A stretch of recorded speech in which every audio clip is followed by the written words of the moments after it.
Coucou les filles, je vous retrouve pour ma vidéo sur mon 4e trimestre de grossesse, donc sur mon postpartum, ces 3 mois qui ont suivi mon accouchement. Cette période qui s'est terminée il n'y a pas longtemps du tout puisque Lazare, là au moment où je vous tourne cette vidéo, à 3 mois et demi, il aura 4 mois dans 15 jours exactement. Du coup ça fait 2 semaines que je suis sortie de ce 4e trimestre on va dire. Et je suis pas du tout à jour dans mes messages Instagram, mais j'ai reçu beaucoup de questions au sujet de mon accouchement, du postpartum en fait en général. Et je me suis dit que le plus simple c'était que je lance une FAQ. J'ai essayé de rassembler, j'ai reçu vraiment beaucoup de questions, j'étais surprise de voir que j'étais suivie par autant de futures mamans en fait. C'est ouf, enfin, j'ai vraiment une trop belle communauté et qui me ressemble, enfin on vit les trucs à peu près en même temps donc c'est trop bien. Romain est parti en promenade une fois de plus avec Lazare, comme ça me permet de tourner ma vidéo. Donc c'est parti, c'est pas le cadrage le plus beau de mes vidéos, je suis assise par terre, j'ai pas trop eu le temps de prévoir parce que j'ai pas beaucoup de temps devant moi. Le plus important ce sont vos questions, donc je l'ai joué en mode hyper scolaire, j'ai tout noté, enfin celle auquel j'allais répondre du moins. Par contre désolée, ce sera pas trop dans l'ordre, j'ai pas eu le temps d'organiser ça. Alors on va quand même essayer de commencer un minimum par le début. Question par rapport à mon accouchement, vous m'avez demandé comment ça s'était passé. Effectivement j'ai pas fait de récit d'accouchement sur Instagram, ça reste quelque chose d'assez intime. Je vais encore être émue, la meuf qui commence la vidéo comme ça. Ouais, d'en parler en fait ça m'émeut beaucoup à chaque fois et c'est un truc qu'on a vraiment vécu avec Romain et avec Lazare après, enfin un moment à 2 puis à 3 et avec le personnel incroyable qui nous a entourés pour cet événement. Et c'était le plus beau jour de ma vie, clairement. Bon, je me reprends, il y a les hormones et la fatigue qui jouent là-dessus. Enfin, dès que je parle de mon accouchement, de toute façon, ça me met dans cet état-là. Donc peut-être que du coup, ça vous donne une idée de comment s'est déroulé mon accouchement. Très bien, il s'est très bien déroulé, j'ai eu beaucoup de chance. J'avoue que pour celles qui me suivaient, donc déjà quand j'étais enceinte, je commençais à m'impatienter puisque j'ai eu une fin de grossesse pas du tout grave ni compliquée, mais un peu chiante on va dire, avec un taux de fer très très bas, donc j'étais dans un état de fatigue vraiment très important. J'avais un taux d'hémoglobine qui était très bas aussi et je faisais des malaises à répétition parce que j'ai fait de l'hypotension. Bref, donc rien de grave en fait, il y avait un peu rien à faire à part me reposer et me reposer.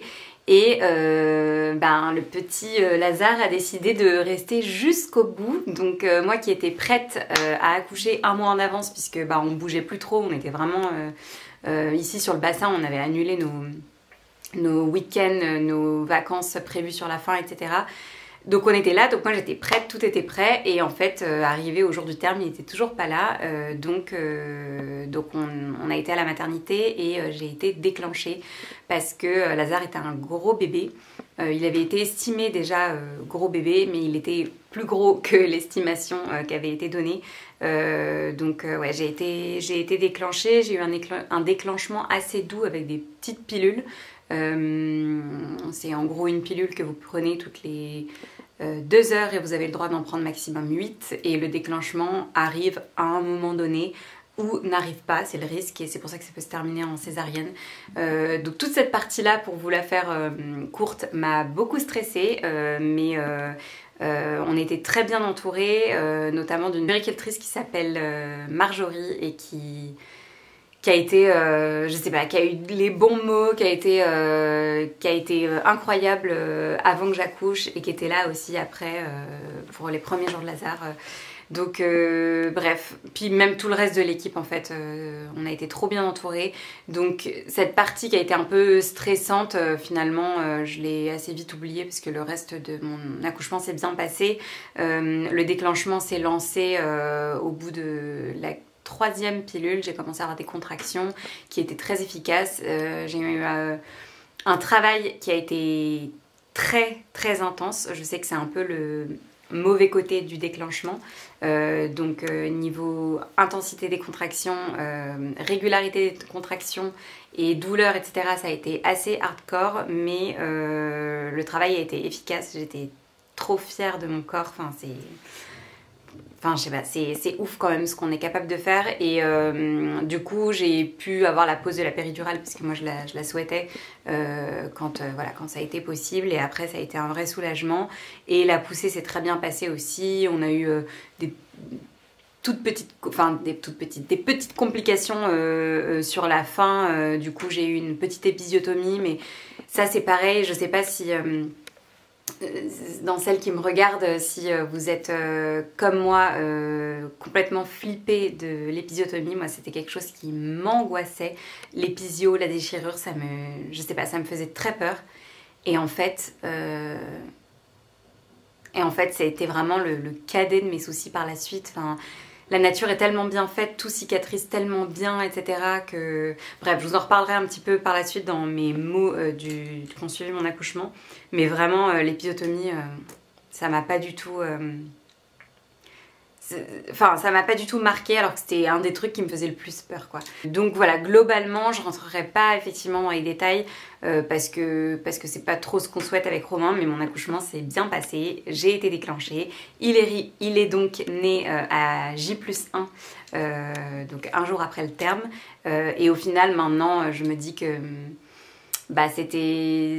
il est arrivé au parfait moment et on avait un bébé qui était bien gros, tout bien fini. On n'a jamais eu ce truc du coup du nouveau-né tout petit bébé parce que il est arrivé après le terme et que c'était en plus un gros bébé.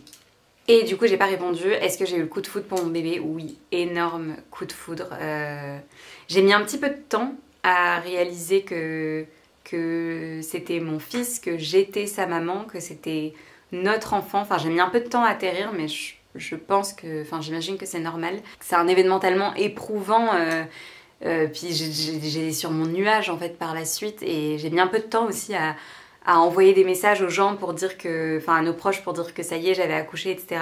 Heureusement, Romain s'en est chargé, mais moi, j'étais un peu dans... Ouais, un peu dans ma bulle, j'avais besoin d'atterrir, ça a mis un peu de temps, mais c'était que positif, enfin, c'était vraiment une bulle de bonheur, quoi. J'étais, je sais pas, suspendue un peu dans un autre monde.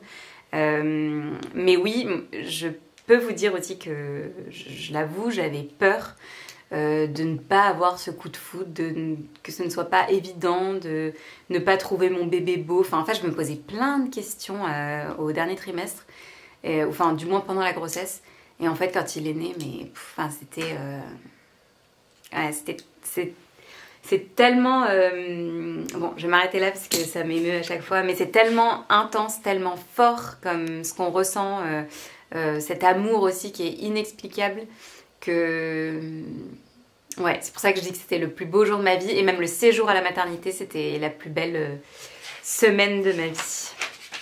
Alors, ensuite, des conseils pour l'allaitement. Comment s'est passé le premier mois d'allaitement? Allaites-tu en exclusif? Et si oui, donnes-tu des biberons? Est-ce que tu peux nous parler du tire-lait? J'avais fait un post Instagram récemment où je vous ai partagé tous mes petits tips. Du coup, je vous mets le lien de cette publication en barre de description. En fait, je veux pas vous donner de conseils parce que il y a team allaitement à la demande, team pas allaitement à la demande. Il y a plusieurs écoles, des conseils, vous allez en recevoir un peu dans tous les sens. La seule chose que je peux vous dire, c'est que je pense que enfin, moi, ça m'a servi, en tout cas, moi, personnellement, de beaucoup me renseigner, beaucoup lire, beaucoup me demander à des personnes pour qui l'allaitement s'était bien passé et était bien mis en place, leur demander des conseils. Enfin, j'ai essayé, en fait, de récupérer un max d'informations pour que je mette toutes mes chances de mon côté pour y arriver, parce que personnellement c'était un projet qui me tenait à cœur, j'avais vraiment envie d'allaiter, et au final j'ai eu énormément de chance parce que j'ai eu une montée de lait tout en douceur, pas douloureuse, j'ai un allaitement qui s'est très bien mis en place.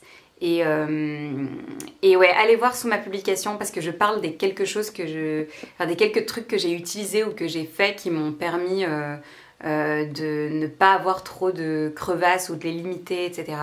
Donc ouais, pour comme ça je me répète pas dans cette vidéo et vous avez tout dans le post. Oui, j'allaite exclusivement depuis le début. Donc il n'a que mon lait et on a donné des biberons, donc j'utilise un tire-lait que j'ai pris, vous savez en fait après avoir accouché vous pouvez avoir une ordonnance pour pouvoir louer un tire-lait. Alors moi je l'ai pas loué à la pharmacie, je l'ai loué sur Grandir Nature. Je vous mettrai aussi le lien en barre d'infos, c'est top. En plus vous avez une conseillère au téléphone qui vous oriente vers un type de tire-lait, selon vos besoins, etc. Donc moi j'ai un tire-lait Spectra qui est très bien, qui est volumineux mais qui est très bien. Et là il y a la marque MAM qui va m'en envoyer un tout petit, hyper pratique, sans besoin d'être branché sur secteur, etc. Donc j'ai trop hâte de pouvoir l'utiliser. J'utilise le tire-lait vraiment occasionnellement en fait. Ça m'a servi quand j'avais des rendez-vous, quand les tétés étaient vraiment très rapprochés, puisque moi du coup je fais à la demande. Quand les tétés étaient très rapprochés, ça me permettait de laisser Lazare à Romain avec un biberon et de pouvoir aller à mon rendez-vous sereinement. Je l'ai utilisé aussi pour pouvoir un peu plus dormir. D'ailleurs du coup je vais rebondir sur le sommeil par la suite. On avait trouvé un truc pas trop mal, c'est que je tirais mon lait et que Romain restait dans le salon le soir avec Lazare et au lieu que je fasse une tétée, il lui donnait un biberon et du coup Lazare enchaînait un gros dodo, un biberon puis un gros dodo, ce qui moi me permettait d'enchaîner plusieurs heures de sommeil et ça m'a sauvée clairement parce que le sommeil c'est très dur. Mais ça on a pu le mettre en place qu'au bout de 1 mois parce que ma sage-femme m'avait recommandé d'attendre 1 mois que l'allaitement soit bien mis en place avant d'attaquer le tire-lait si j'en avais envie. Donc ouais, le tire-lait je l'ai bien commencé qu'à partir d'1 mois et je pense que j'ai bien fait puisque mon allaitement était bien lancé, bien mis en place. Ouais, globalement j'ai eu beaucoup de chance, en 2 semaines vraiment l'allaitement était très bien lancé, j'ai jamais eu de grosses crevasses ou de mastites, de problèmes d'infection ou quoi que ce soit. Au niveau des soutiens-gorge, il y a un modèle de chez H&M, enfin moi en fait j'ai que celui-là qui est trop bien, j'en ai 4 maintenant de chez H&M. Ce sont des brassières, donc je la porte là. Elles sont hyper confortables, vraiment c'est comme des brassières mais en version soutien-gorge. Elles se déclipsent hyper simplement. Et sinon je porte, mais parce que moi j'ai eu un bébé d'hiver, des débardeurs soutien-gorge de la marque Carrywell. Je vous mettrai aussi le lien en description. J'en ai 2, un blanc, un noir. Et en fait c'est trop bien parce que ça me tient chaud au ventre quand j'allaite. Moi en général je soulève mes blouses parce que j'ai la flemme de déboutonner, etc. Du coup j'ai pas le bide à l'air. Et pareil ils ont ce système qui se déclipse comme les soutiens-gorge et c'est trop pratique, ça tient chaud. C'est parfait vraiment pour les bébés d'hiver, pour les allaitements d'automne-hiver quoi. Et du coup j'enchaîne sur une question qui est beaucoup revenue. Quel a été le plus dur pendant cette période? Et du coup comment as-tu vécu ce 4e trimestre? As-tu ressenti un baby blues? Alors pareil, j'appréhendais énormément le baby blues et en fait pareil, j'ai pas eu ce coup de chute d'hormones au 3e jour à la maternité où on m'avait bien prévenu, même les sages-femmes me l'ont redit sur place que s'il y avait une petite baisse de morale c'était ok, que ça allait passer, etc. J'ai pas vécu cette chute d'hormones. J'étais juste sur un nuage et dans ma bulle de bonheur vraiment pendant toute cette période. Mais j'ai conscience que le fait que mon accouchement se soit bien déroulé, qu'on n'ait pas eu de problème avec notre bébé, on avait un bébé voilà, en pleine santé, etc. Il n'y a pas eu de complications. Et aussi que j'ai eu un mari qui a été incroyable et hyper présent et hyper investi pendant le postpartum et encore aujourd'hui, mais pendant le postpartum, qui a eu la chance d'avoir un long congé patte aussi, donc qui a été très présent et qui a énormément profité de Lazare et qui du coup m'a énormément aidée et soutenue, etc. Je pense que tout ça a fait que ouais, j'ai pas eu de baby blues. Je croise les doigts, j'espère que ça n'arrivera pas tardivement parce que c'est possible, le baby blues pardon, au final il peut arriver en décalé. Mais ouais, j'étais vraiment heureuse, j'ai pleuré plusieurs fois. Mais plutôt de bonheur et parce que j'arrivais pas à réaliser que c'était ce qu'on était en train de vivre. En fait, je trouvais ça trop beau. En revanche, le truc le plus dur, c'est vraiment le manque de sommeil. Et au début, je pense qu'avec les hormones et l'excitation, etc., je me disais ah ça va, facile, machin. Les premières nuits, clairement, je dormais pas à la maternité. Quand on est rentré, pareil. Et en fait, très vite, notre corps, on n'est pas, enfin. C'est trop dur en fait de ne pas dormir, c'est trop dur de rester des heures éveillées, l'accouchement aussi c'est épuisant, donc en fait toute cette accumulation fait qu'on arrive à un moment où on est un peu à bout. Donc ça aussi, il y a eu plusieurs nuits et plusieurs moments où je me suis mise à pleurer par manque de sommeil, j'avais juste envie de me faire une bonne nuit. Et en fait le plus dur c'est de se dire que on a passé encore une nuit pourrie, enfin une nuit pourrie, une nuit compliquée, mais ce soir on pourra pas la rattraper. C'est pas comme quand on a fait une semaine de fêtes, enfin de vacances festives, et qu'on sait qu'on va pouvoir rattraper la semaine suivante. Et là il n'y a pas ce truc. Et c'est ça qui est dur, c'est que là du coup je suis à 3 mois et demi post-accouchement et j'ai pas eu une nuit complète. Enfin, mes nuits continuent d'être hachées de X réveils.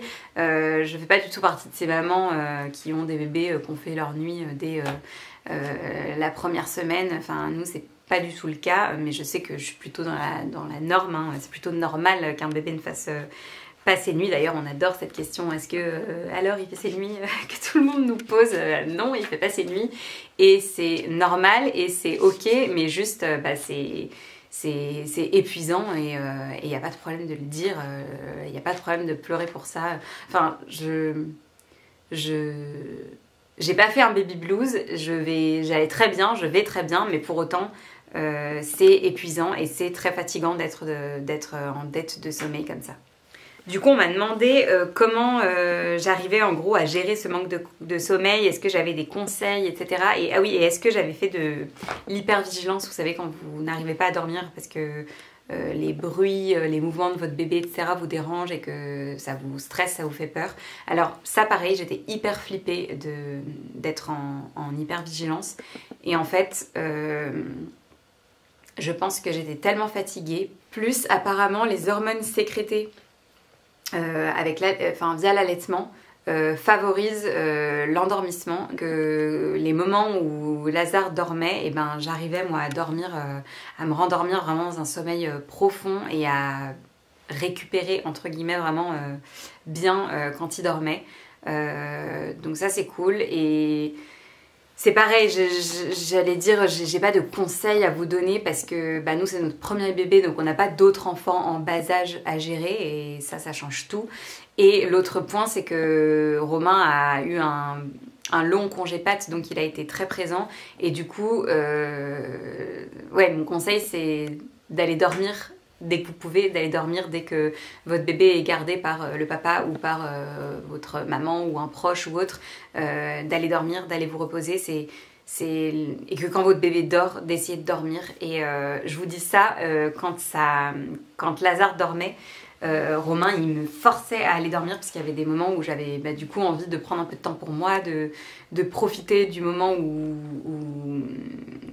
Lazare dormait pour justement faire quelque chose, je sais pas, faire des trucs pour moi et en fait Romain me forçait à aller dormir et en fait il avait raison parce que du coup j'allais faire des siestes et c'était dans ces moments-là que je récupérais et c'est le seul moyen de récupérer et il faut dormir et se reposer en journée parce que les nuits sont intenses et si on veut tenir sur la durée, faut apprendre à s'écouter et à se reposer au maximum, quoi. Qu'est-ce que tu as aimé manger et ton indispensable food pour ce 4e trimestre? Alors j'ai pas un truc en particulier. Enfin si, il y a 3 choses qui reviennent pas mal. Je la bois toujours, ma tisane d'allaitement de la marque Velleda que j'adore, que je bois tous les jours depuis que j'ai accouché et qui me rappelle en plus, l'odeur me rappelle la maternité parce que je l'avais déjà là-bas, donc ouais, elle est trop bien. Je sais pas si ça favorise vraiment la lactation, en tout cas moi je continue de la prendre. Les snacks Jolie Mama, je vous en ai parlé, qui sont plein de bonnes choses et qui sont délicieux. J'en ai mangé une quantité énorme, je vous en ai déjà parlé à plusieurs reprises. J'en mangeais la nuit aussi, parce qu'au début j'avais vraiment très faim la nuit avec l'allaitement, parce que ça vous pompe, ça nous pompe beaucoup. Voilà, et j'ai mangé énormément de dattes medjool aussi, et je continue d'en manger. Enfin, avant j'en mangeais déjà beaucoup, mais vu que c'est excellent pour favoriser la lactation et que de toute façon c'est excellent pour votre santé, je continue d'en manger pas mal. Et sinon globalement j'allais dire essayez de vous faire de bons petits déjeuners qui sont complets, qui sont riches en plein de bonnes choses. Manger des purées d'oléagineux, des oléagineux, des céréales complètes, essayer de manger varié en fait, des fibres, des aliments riches en fer. Enfin, faites-vous plaisir, essayez de manger vraiment équilibré, sainement. Je pense que c'est une des clés aussi pour contrer ce manque de sommeil, pour avoir le moral, pour se sentir bien, pour être en forme. Mais bon, ça c'est pas que en postpartum en fait. Moi je suis persuadée que l'alimentation a un rôle hyper important dans pour notre santé physique, morale, mentale, etc. Donc ouais, globalement manger équilibré, mais j'ai pas trop d'indispensables, enfin si, à part ce que je vous ai cité là. Et du coup, en restant sur le thème food, on m'a demandé combien de plats on avait préparé pour le postpartum. Alors, je ne sais plus combien exactement, mais en gros, on a un petit congélateur qui est sous le frigo. Donc vous voyez la taille à peu près. Et on l'avait rempli que de plats préparés, cuisinés maison. Donc des crumbles salés, des gratins, des soupes, quoi d'autre, des plats aussi mijotés, dalles de lentilles corail et des choses aussi sucrées, des gâteaux, genre des cakes. J'avais fait mon banana cake qu'on avait surgelé, d'autres, un crumble, des compotes aussi. Enfin bref, on avait rempli le congélateur de plein de bonnes choses et ça a été, c'est une des meilleures choses qu'on ait faites en fait pour le postpartum parce que c'était tellement agréable de bien manger des choses qu'on aime, réconfortantes, gourmandes, cuisinées maison, et de juste avoir à les sortir en fait, de se dire ah bah ce soir on dîne quoi, hop on se sortait notre truc avec, on complétait avec un peu de salade à côté ou autre chose. Ah oui, on a fait aussi beaucoup de tartes qu'on avait surgelées, mais typiquement voilà, tarte veloutée, hop ça vous fait un dîner. Enfin c'était trop bien d'avoir fait ça, vraiment, et ça nous a tenu quand même pas mal de temps, surtout qu'il y avait des jours où Romain cuisinait quand même beaucoup, donc voilà, on a alterné du surgelé avec des choses qu'on cuisinait et des choses qu'on allait acheter, et c'était parfait. Ton top 5 des tips qui facilitent la vie au quotidien, et ben dans ce top 5 il y a clairement le fait de remplir son congélateur de bons petits plats. Donc ça c'est pareil, je sais que si vous avez déjà des enfants en bas âge, etc., c'est pas forcément évident, mais essayez de répartir finalement sur tout votre dernier trimestre de grossesse, de cuisiner vraiment par-ci par-là pour remplir au fur et à mesure votre congélateur, parce que c'est tellement un gain de temps par la suite. Et aussi, je me suis beaucoup servie du site Casidomi. Vous savez que je suis une grande fan de ce site depuis plusieurs années, pour compléter tout ce qui est purée d'oléagineux, des granolas, les snacks Jolie Mama, enfin des bonnes huiles, toutes ces choses-là, on les trouve sur le site de Casidomi.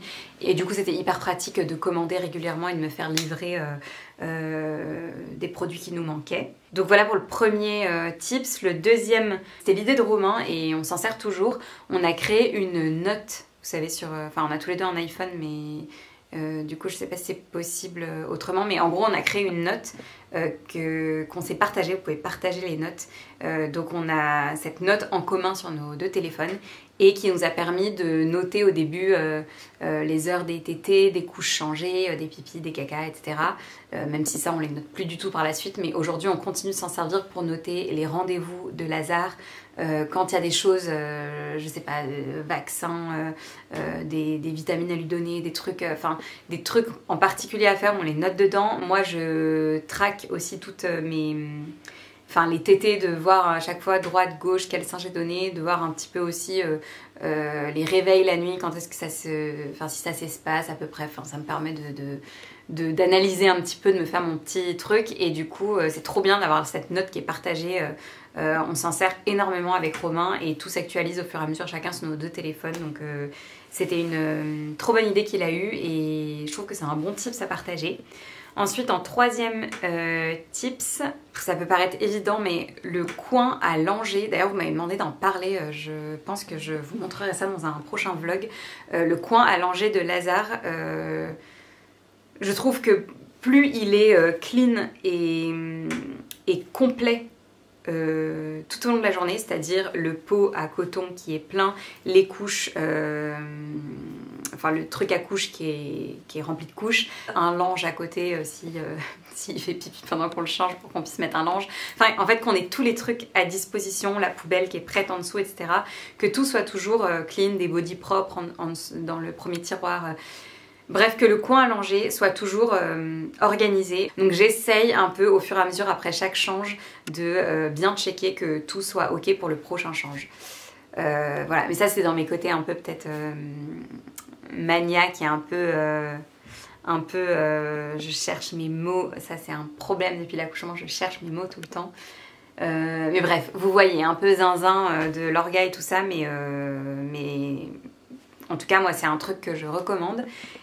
Ensuite, un 4e tips, c'est un truc que j'ai découvert, enfin qu'on a découvert avec Romain il n'y a pas très longtemps et qui nous sauve un peu la vie. C'est pour les caca explosifs. En fait, on a découvert une technique, c'est de replier le derrière de la couche. En haut, en fait, il y a toujours une petite bande de couche, enfin de papier qui dépasse un peu, et bien en fait il faut la replier vers l'intérieur, et ça a tout changé depuis qu'on fait ça. Quand il y a des cacas un peu explosifs, et bien le caca ne remonte pas jusqu'en haut du dos et ne tâche pas trop vite, du moins le body. Ça aide vraiment à maintenir le caca dans la couche.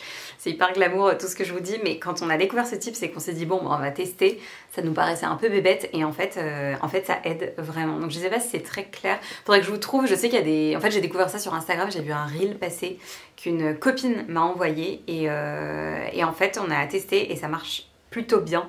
Donc je vous mettrai le lien vers un reel ou une vidéo que je trouve qui montre exactement comment on fait. Et ensuite le dernier tips, c'est aussi un truc un peu zinzin d'organisation, mais moi ça m'a trop aidé. J'avais vraiment organisé ma table de nuit pour que j'ai tout à disposition, vu que j'ai passé quand même beaucoup de temps dans le lit pendant le mois qui a suivi l'accouchement. Toujours de brancher un chargeur de téléphone, le chargeur de la veilleuse, le chargeur de mon ordi, le thermomètre ambiant de la chambre, la petite veilleuse, tous mes petits trucs pour l'allaitement, donc je vous les cite là, mais c'est des choses que vous retrouvez dans mon post dédié à l'allaitement, donc mes coquillages d'allaitement, ma crème lanoline, j'avais mes bouts de sein en silicone, mes vitamines cure là que je prends le matin, ma gourde d'eau, enfin en gros j'avais ma table de nuit avec un lange aussi, pardon, du sérum Phi et des petites compresse stérile. Et en fait je trouve que ça c'est un bon tips, ouais, d'avoir vraiment sa table de nuit avec tous ces trucs à disposition pour pas avoir à se relever 15 fois. C'est vrai que quand on allaite on est beaucoup dans le lit avec son bébé, et d'avoir tout à disposition à côté, bien les chargeurs branchés, etc. C'est hyper pratique. Mais ça va peut-être vous paraître évident, mais ouais, je vous le partage quand même. Ensuite, une question qui est pas mal revenue par rapport à la reprise du travail. Quand est-ce que je reprends mon boulot? Alors, donc Romain a repris le travail. Après, on a de la chance parce qu'il est en télétravail, c'est pour ça d'ailleurs qu'on a la chance de pouvoir vivre sur le bassin d'Arcachon. Il travaille beaucoup, c'est plus du tout comme avant, mais je sais qu'il est là si besoin, si urgence il y a, enfin je sais que je peux aller faire pipi tranquille. En revanche, moi pour le moment j'ai décidé de ne pas reprendre tout de suite mes contrats, mes clients en freelance. J'ai décidé qu'on ne mettait pas Lazare en garde et que je m'en occupais au quotidien. Donc voilà, pour l'instant je reprends pas le boulot. Après, moi je considère tout ce qui est quand même Instagram, YouTube, etc. comme un peu du boulot. Enfin, vous savez le temps que... Enfin, je vous ai déjà dit que ça prenait beaucoup de temps, je pense que vous vous en doutez. C'est aussi pour ça que je suis beaucoup moins régulière, mais j'essaye en gros, quand j'ai un peu de temps, de continuer de tourner mes vidéos, de continuer de traiter mes mails de propositions de collaboration, de partenariat, etc. Mais ce n'est pas mon job, étant donné que c'est pas ce qui... C'est pas du tout ce qui nous fait vivre, quoi. C'est vraiment un complément. Et du coup, mon activité aujourd'hui, c'est principalement de m'occuper de mon petit Lazare. Alors, les achats qui n'ont pas ou peu servi. Je vais vous citer ce que j'ai noté. J'espère que j'oublie rien. Mais pour nous, ça a été les vêtements en taille 0, en taille naissance, puisque comme je vous disais, on a eu un gros bébé. Pour vous donner une idée, ce sera plus simple. Lazare, il pesait 4 kg 400. Du coup, les quelques vêtements que j'avais achetés en taille 0, taille naissance, ont servi à rien. À la maternité, Romain a dû filer au Leclerc du coin, acheter des bodys en taille 1 mois parce que du coup on n'en avait pas assez. Donc il a directement mis du 1 mois en fait. Donc je ne referai pas l'erreur la prochaine fois. Les vêtements en taille 0 et taille naissance, c'est vraiment pour les tout petits bébés, sinon clairement ça sert à rien. Ensuite, les autres choses, ce sont les bodys et les pyjamas qui se ferment dans le dos. Heureusement, j'en avais pas beaucoup acheté, mais je sais pas, je me rendais pas compte parce que j'avais jamais vécu le truc, mais c'est un enfer en fait d'avoir à tourner son bébé. Même on le change tellement de fois, il faut des choses qui s'ouvrent, enfin vraiment qui s'ouvrent et se ferment sur le devant. Donc pyjama, body. Même les hauts, etc. Enfin, même les vêtements, etc. Privilégier tout ce qui se ferme, devant. Autre chose, on avait acheté un mouche bébé électrique et en fait, on s'en est jamais servi puisqu'aujourd'hui, on nous recommande vraiment maintenant de faire avec les pipettes au début, puis ensuite seringue et sérum Phi. Et pour nettoyer le nez, pour les lavages de nez, pardon. Et du coup, mouche bébé, achat pour le moment vraiment inutile. Et l'autre achat inutile, ça a été la sling. On voulait absolument faire du portage au maximum. Et du coup, j'avais acheté une écharpe sling et en fait, je n'ai jamais réussi à la mettre. Je n'ai jamais réussi à le faire facilement. Du coup, après plusieurs essais, j'ai abandonné et on est passé sur un porte-bébé et sur l'écharpe Duo de chez Studio Romeo qui est très bien. Et voilà, et la sling, faut que je la revende d'ailleurs parce que du coup elle est neuve et elle n'a jamais servi. Vous m'avez demandé quels soins, enfin on m'a posé la question plusieurs fois sur les produits, les soins que j'utilisais pour Lazare. Donc pour tout ce qui est change, j'utilise les produits Poupon que je trouve trop beaux, qui sentent trop bon. La compo est top, donc j'en suis très contente et c'est hyper pratique parce que ils sont vendus sur le site de Casidomi. Au niveau des couches, on utilise les couches de chez Bébé au Naturel, on a l'abonnement. On en est très content aussi. Niveau rapport qualité-prix, trop bien. C'est un des abonnements les moins chers. La compo est top. C'est une entreprise française. L'usine est en Bretagne. C'est une petite boîte. Donc ouais, on est très content de ces couches. Alors, les maux du postpartum et ressens-tu toujours certains maux de grossesse, enfin liée à l'accouchement j'imagine. Comme je vous disais, j'ai eu une épisiotomie, du coup j'ai eu une cicatrice assez importante quand même. Et alors ça va peut-être vous crisper un peu, au final ça a été, mais ce qui s'est passé c'est que ma cicatrice a sauté en fait pendant le séjour à la maternité. Je rentre pas dans les détails, mais les points ont sauté. Donc j'ai eu ce qu'ils appellent une désunion de ma cicatrice qui a fait que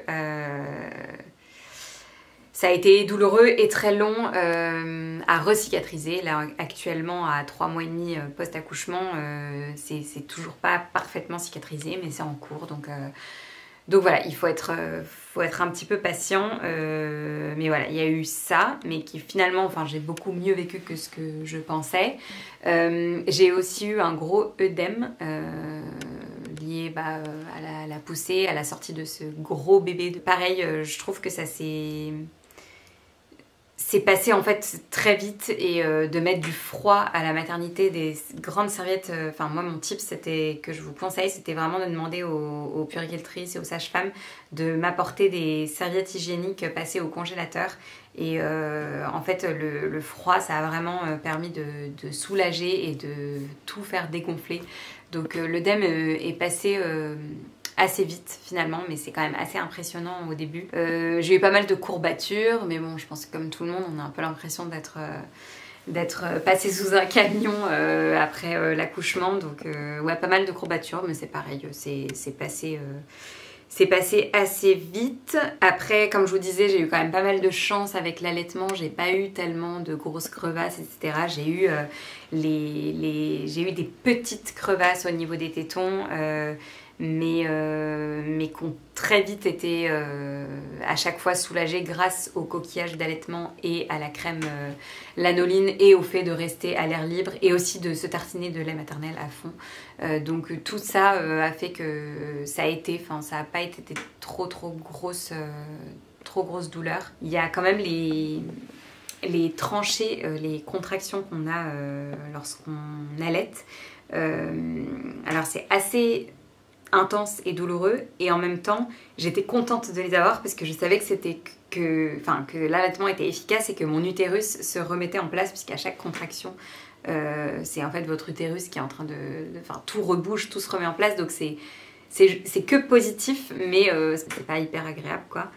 Voilà, au niveau des saignements, moi j'ai eu moins de 6 semaines de saignements. Et vous voyez, j'ai déjà oublié en fait, ça c'est vraiment pas un truc qui m'a marqué quoi. J'ai trouvé ça limite moins chiant que les règles, enfin ça me paraissait pas, je sais pas, juste je mettais des grosses serviettes hygiéniques et basta quoi, mais c'est pas du tout quelque chose qui m'a pesé, vraiment. En revanche, ouais, le truc qui a été un peu pénible et qui n'est toujours pas fini, je rentre dans le glamour, c'est que j'ai eu beaucoup d'hémorroïdes. Et en fait, elles sont... une hémorroïde. Elles sont arrivées en fin de grossesse et elles ne m'ont pas lâché jusqu'à aujourd'hui. Là, je me les coltite encore. Ouais, ça fait mal, c'est inconfortable. Donc ouais, ça c'est un peu le point relou, mais bon, pareil, ça m'a pas non plus gâché mon postpartum, mais j'ai hâte que ça se termine. Et mes petits tips pour les soulager, c'est de mettre du froid. Donc soit des glaçons, soit des compresses avec de l'eau florale d'Amamélis. Et aussi sous la douche, le jet d'eau froide, donc vraiment de privilégier le froid. Il y a aussi des crèmes qui sont efficaces que vous pouvez trouver en pharmacie, mais je trouve qu'il n'y a rien de mieux que le froid en fait, au final. As-tu perdu tes cheveux et as-tu vu un changement au niveau de tes cheveux? Alors ça c'est un truc de fou, moi qui ai des cheveux fins, j'en ai très peu. J'ai des petits cheveux de partout, j'ai les pointes qui s'abîment hyper vite, mes cheveux ne poussent pas. Mes cheveux c'est vraiment pas mon point fort.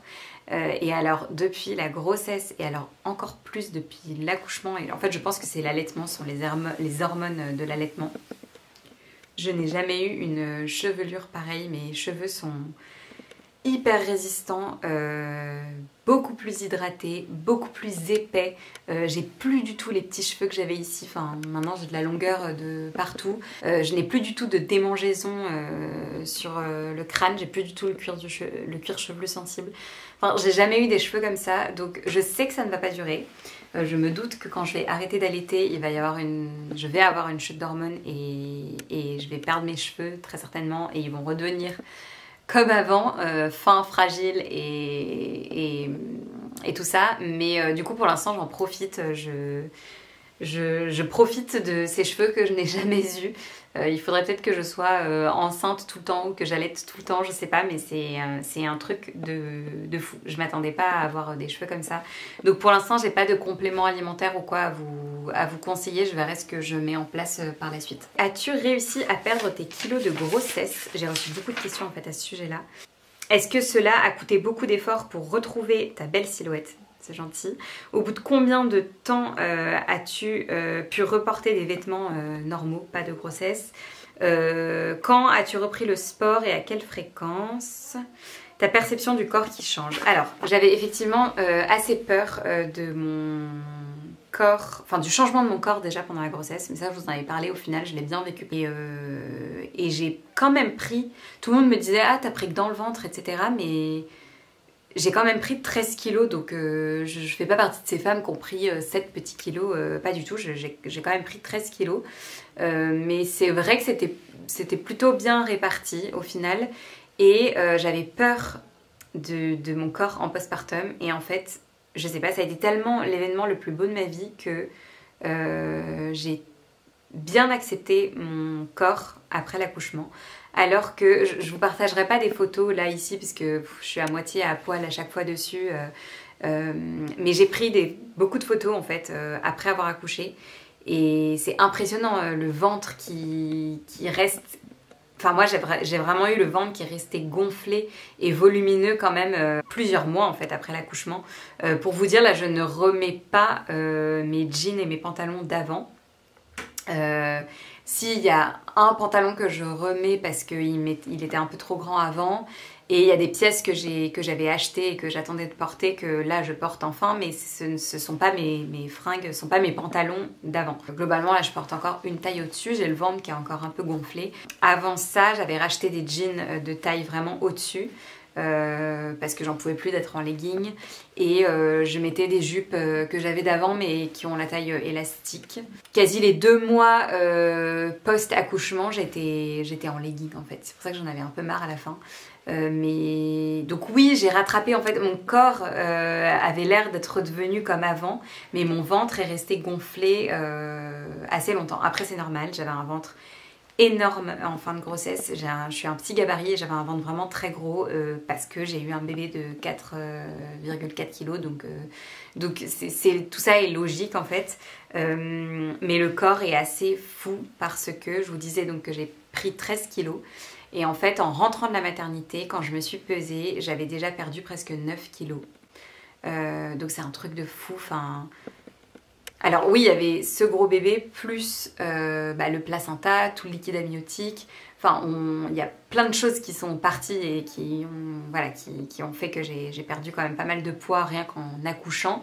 Et je pense les jours qu'on suivit à la maternité avec la mise en place de l'allaitement, etc., ça demande beaucoup d'énergie, donc on brûle aussi beaucoup, je pense.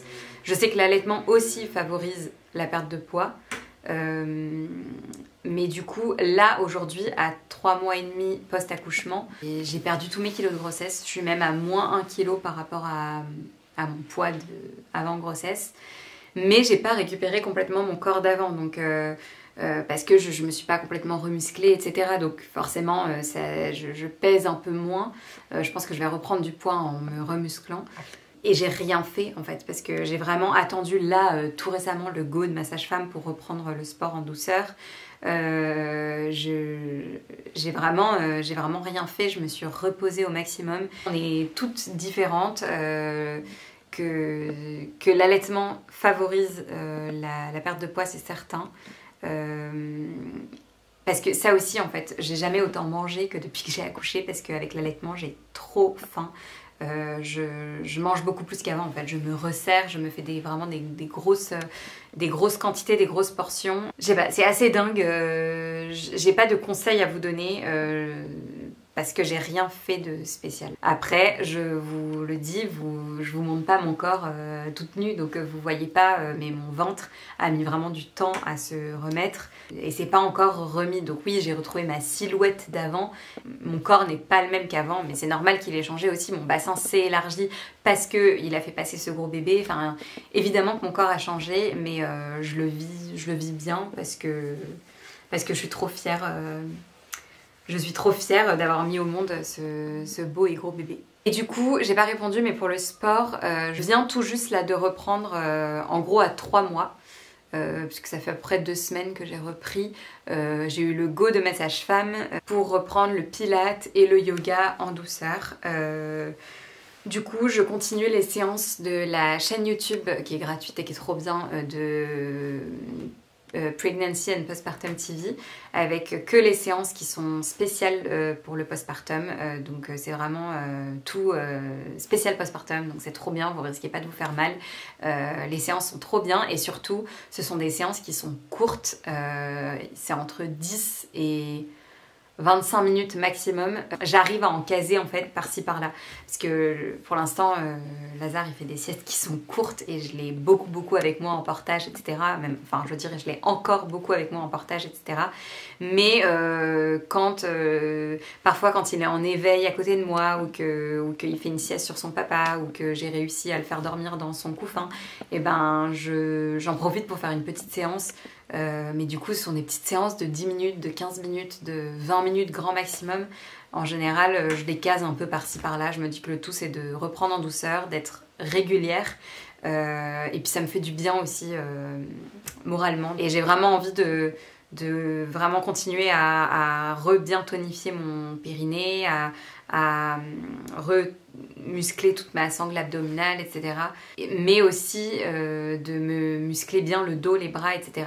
Parce que je pense que c'est hyper important pour le portage, le fait de beaucoup aussi porter tout court son bébé. Quels ont été tes achats indispensables pour toi et pour Lazare? Alors, j'en ai plusieurs à vous citer, dont des choses dont je parle aussi sur Instagram dans ma publication sur l'allaitement. Un des achats indispensables si vous allaitez, ce sont les coquillages d'allaitement. C'est vraiment magique, je vous en parle dans ma publication. Donc moi j'ai ceux de chez Badaboobs que j'avais acheté sur le site de Bébé au Naturel.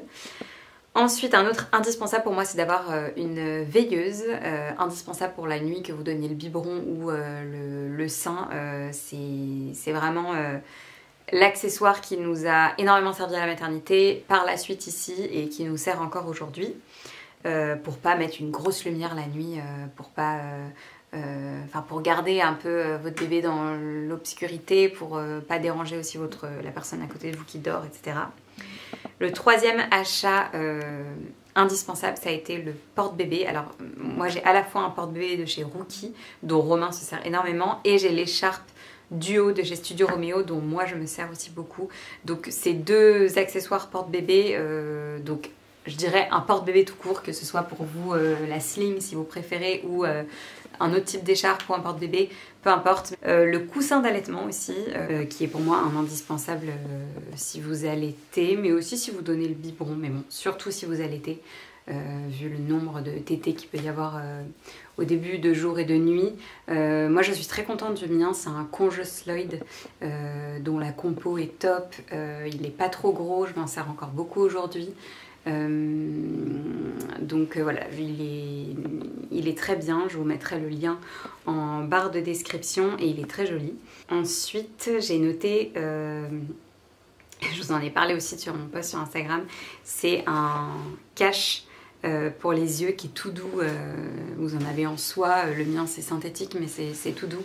Je vous avais dit que sur Instagram justement que Romain était allé m'en acheter un quand j'étais à la maternité, et en fait je m'en suis beaucoup servie ensuite en postpartum pour vraiment tomber dans un sommeil profond lors des siestes en journée sans avoir à fermer les volets, tirer les rideaux, etc.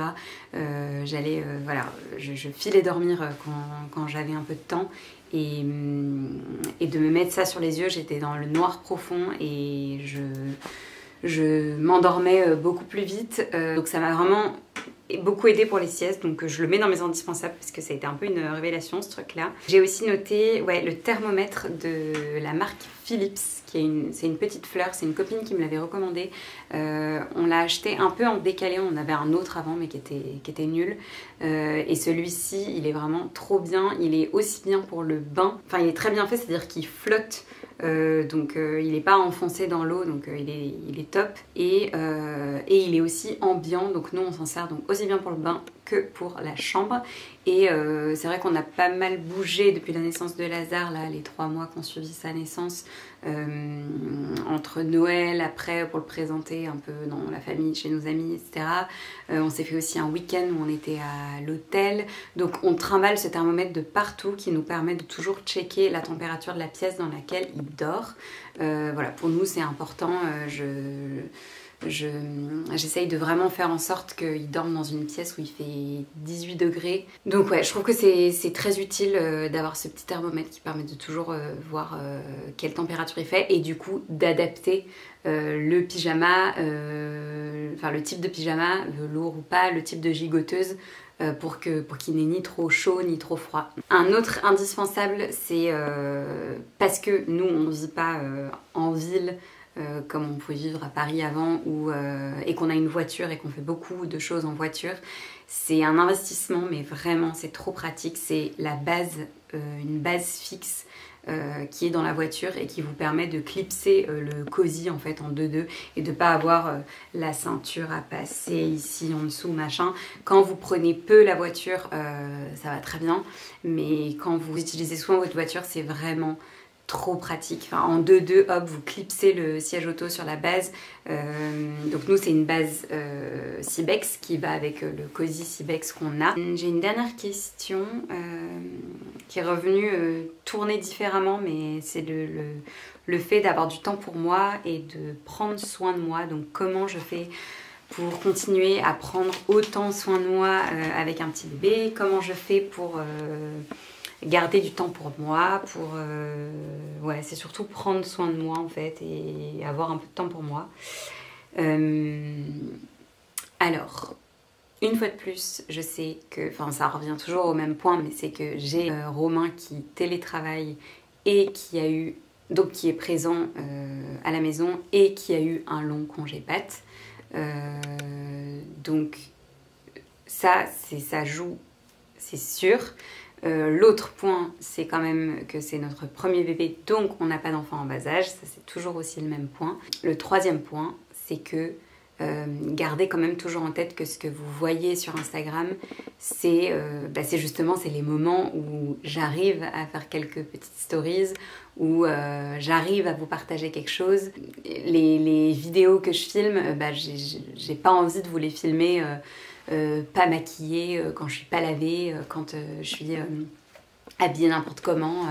Donc j'essaye toujours de le faire à un moment où j'ai eu le temps de me préparer avant. Essayez de garder en tête que tout ce que vous voyez, enfin même si je vous partage pas du faux, mais globalement je vous partage des choses que j'ai le temps de vous partager et que... Enfin souvent vous voyez les stories, déjà vous ne me voyez pas toujours moi face cam. Il y a des jours où je m'habille mais je ne me maquille pas et je me suis lavée vraiment en 2 secondes. J'essaye en ce moment de préparer ma tenue le soir, enfin la veille au soir, parce que je sais que je me sens mieux moi la journée quand je vais mettre quelque chose qui me plaît, une tenue dans laquelle je me sens bien, je me sens belle, ça me fait du bien en fait au moral. Donc j'essaye là en ce moment de préparer ma tenue la veille, parce que si je l'ai pas fait, en général c'est le rush et je vais m'habiller avec un peu ce que je trouve sous la main, donc je vais prendre un jean, un pull, et dans ces cas-là, je vous partage pas mon look du jour. Et vous voyez là ces derniers temps, vous m'avez beaucoup réclamé que je vous partage des looks, etc. Je partageais pas parce que tout simplement je prenais pas forcément le temps de m'habiller ou me maquiller ou me préparer. Donc voilà, dites-vous que quand je partage, c'est parce que j'ai pris le temps de me préparer. Et du coup, c'est pas du tout tous les jours. Et voilà, en gros, pour vous déculpabiliser peut-être un peu. Parfois, je fais des stories un peu par-ci par-là dans la journée, mais ça me prend 3 secondes en fait de faire ma stories. Ce qui prend plus le temps, ça va être de la poster. Et du coup, en général, je vais la poster en décalé au moment où j'allaite, au moment où je suis aux toilettes. Enfin, je sais pas, un moment où je vais avoir un petit peu de temps devant moi, mais c'est pareil, poster une story c'est plus rapide que je sais pas que téléphoner à une copine ou prendre le temps de faire un truc qui je sais pas, une tâche administrative ou enfin ça prend pas beaucoup de temps, donc c'est voilà, je poste un peu mes stories par-ci par-là. J'ai pas beaucoup de temps pour moi, je vous avoue que là les journées elles filent à une vitesse de dingue et je sais qu'il va falloir que je trouve mon rythme. Je sais aussi que Lazare va trouver un rythme petit à petit. C'est mon choix, mais vu que je l'allaite, il est pas rythmé, enfin c'est pas régulier avec des biberons à heure fixe. Il est beaucoup en portage, il dort encore beaucoup sur nous, etc. Donc voilà, donc tout se fait petit à petit. Ces journées sont pas toujours faciles. J'ai pas du tout des heures pour moi et je me prépare pas du tout tous les jours et je prends pas le temps de me maquiller, etc. tous les jours, pas du tout. Voilà pour toutes vos questions. Je vous laisse parce que je pense que cette vidéo aura été très longue. Merci d'avoir regardé cette vidéo en entier si vous êtes encore là. Et pour les futures mamans du coup qui m'ont posé plein de questions parce que je comprends, vous êtes soit inquiète, soit il y a des choses qui vous stressent, soit, voilà, comme tout le monde vous posez plein de questions. J'espère qu'il y aura quelques petites réponses par-ci par-là qui auront pu vous aider, vous inspirer. Il n'y a pas trop d'organisation ni de rythme, donc je fais un peu au jour le jour, mais j'espère vous retrouver vite pour une nouvelle vidéo et sinon au quotidien sur Instagram. À très bientôt.